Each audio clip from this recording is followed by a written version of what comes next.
Hello, ladies and powerful feminine creators. I'm very excited tonight to talk about this cocoon that we're in, the COVID cocoon.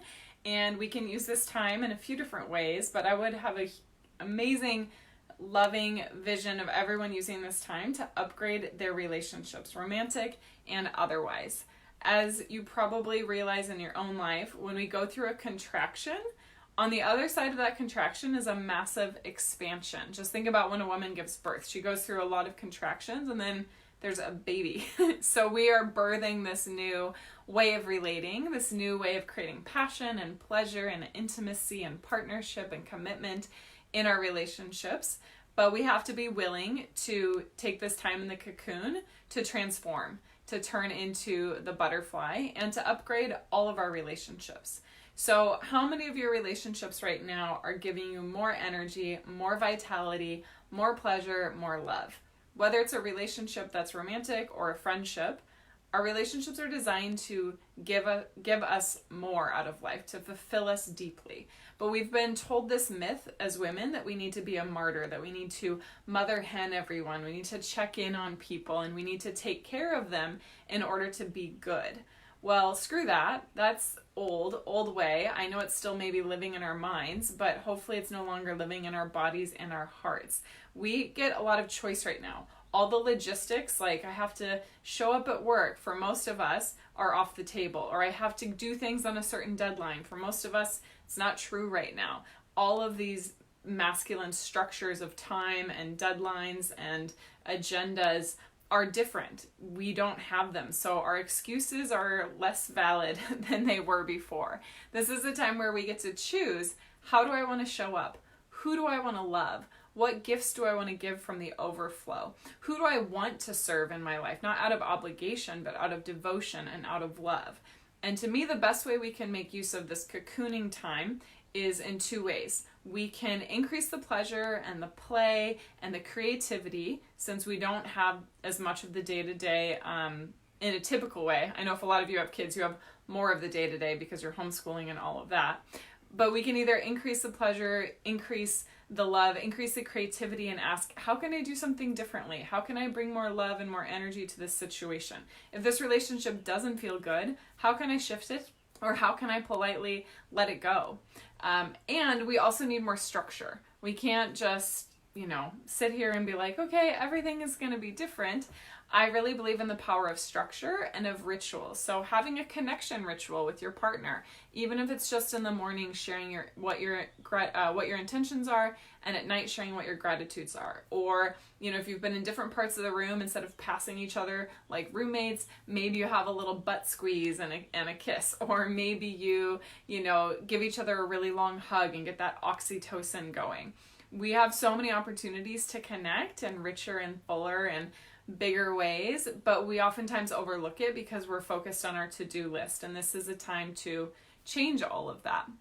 So in addition to the new rituals that we can create and the amount of pleasure and creativity and play that we can create, we can also set these boundaries like I was talking about, of choosing who you're interacting with and who you're letting into your world in that way. This is a reset. It's a clean slate. Who do you want to be on the other side of this? And I think it's a very, very exciting time, even though it's totally chaotic. Hey, we're women. We're used to creating in chaos. That is something that we're good at.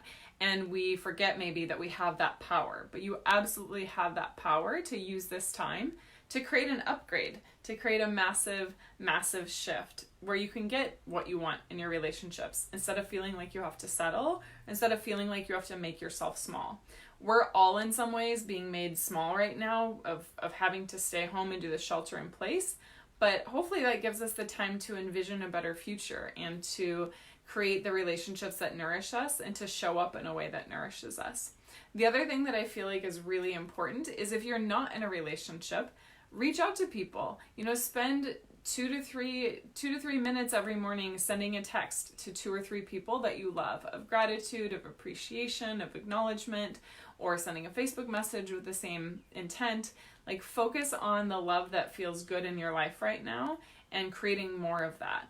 If you're thinking about the past and your exes and all these things that happened in the past, to me that's not a great use of this time. Although yes, we should be using it for healing. I would much rather encourage us to use that time to envision a different future and a different level of passion in our relationships. So we have these rituals of connection. We have connection with people in our life if we're not in a relationship, or even if we are in a relationship. We have pleasure, play, creativity. And in my mind, the best way to come into the pleasure, the play, and the creativity is to have a feminine embodiment practice. Whether it's dancing in your kitchen, doing something with a jade egg, connecting with other women, having a sensual massage in the shower. If we're not keeping touch with our body on a regular basis, we're giving the power over what feels good for our body to someone else. And I don't think Mother Earth wants that. She doesn't want other people to tell her what feels good. I don't think we want that. So I hope that this is a big wake-up call for all of us to really step into our divine feminine and realize that we have so much more power than we think to set the tone for our relationships and therefore set the tone for our life. So I just want to check my notes because I had gotten really inspired before I went on, and wanted to make sure I covered a few other things. Oh, the other thing I was going to say is about vulnerability. I'm a huge fan of being vulnerable, but without being the victim. I mean, we're all a victim to this circumstance in certain ways because of the situation. But we can be vulnerable about our experiences without falling into that trap of needing saved or of, things being really catastrophic. They can be chaos, but we can create within that chaos or rise from the chaos like the phoenix. And so being vulnerable with your relationships is a great way to start, whether you're in a romantic relationship or not. I feel, what are you feeling? Not projecting onto the other person or projecting onto society or projecting onto the president or projecting onto the virus or whatever it is. Just be in your heart and what you feel. And I'd be so curious for those of you watching, what are you feeling right now and what have you been feeling over the last few days? I have felt everything from massive, massive grief and heaviness to absolute exhilaration at the freedom in my schedule, at the new ways that we're looking at the systems in our life of government and financial and otherwise. And, who knows what the world is going to look like when all of this is over, but I guarantee it's going to be different. And I want you to have the love and relationships that light you up during this time and after this time. Karen says grief and loss. I feel that. I feel that in my heart. Yes, that really resonates. I was feeling that earlier today and yesterday. Christina says anger, sadness, optimistic, and hopeful. Yes. Isn't it amazing how one person can in a moment be feeling so many different things? That is the gift of the feminine, to wake people up through the power of our emotions and the mix of our emotions. To me, it's just beautiful and delicious. And so whether you've been feeling this whole range or whether you've been feeling a small sliver of it, sharing what's on your heart, even just saying, here's what's on my heart, and sharing that with a friend or a loved one or a potential romantic partner is a way to wake them up to the moment. And I really believe that that's one of our superpowers and one of our gifts as women, is to wake someone up to the moment through our pleasure, through our embodiment, and through our emotions. If you do nothing other than follow your pleasure, connect to your body, and express your emotions during this time, you will be different, your relationships will be different, and the world will be different. And I believe this is teaching us the power of relationships. We can't connect with one another, so it's developing this hunger and this longing to be able to connect, and hopefully connect in ways that feel more meaningful. I'm just looking. Oh, this is what I wanted to say. So in that vein of connecting, Jason, my husband, and I are going to be doing a free connection happy hour on Friday of this week, and it's for anyone, whether you're single or in a relationship. I'm going to drop the link into the comments and also put a separate post in this group. You just join on Zoom, and we're going to be going through some connection games and activities and experiences for connecting to yourself, connecting to other, increasing the level of intimacy in your life, emotionally and otherwise. And I'm really, really excited. So it's Friday night at 6:30 p.m. Pacific. And then we're also doing a special Facebook Live or Zoom thing. I can't remember if we're doing Zoom or Facebook Live. He's better at the logistics than I am. On Sunday, and that's just for couples. I believe that will be at 6:30 or 6 o'clock.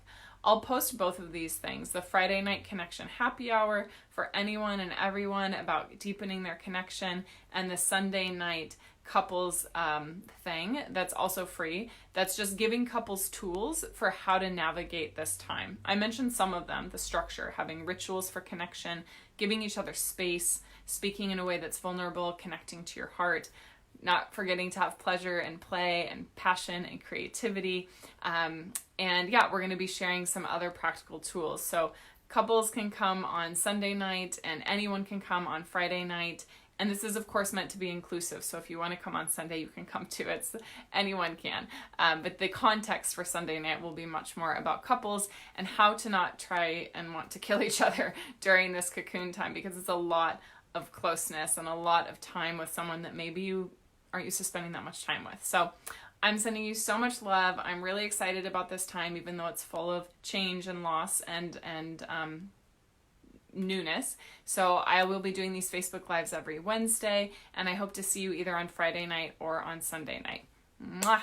Thank you, Yvonne. Bye.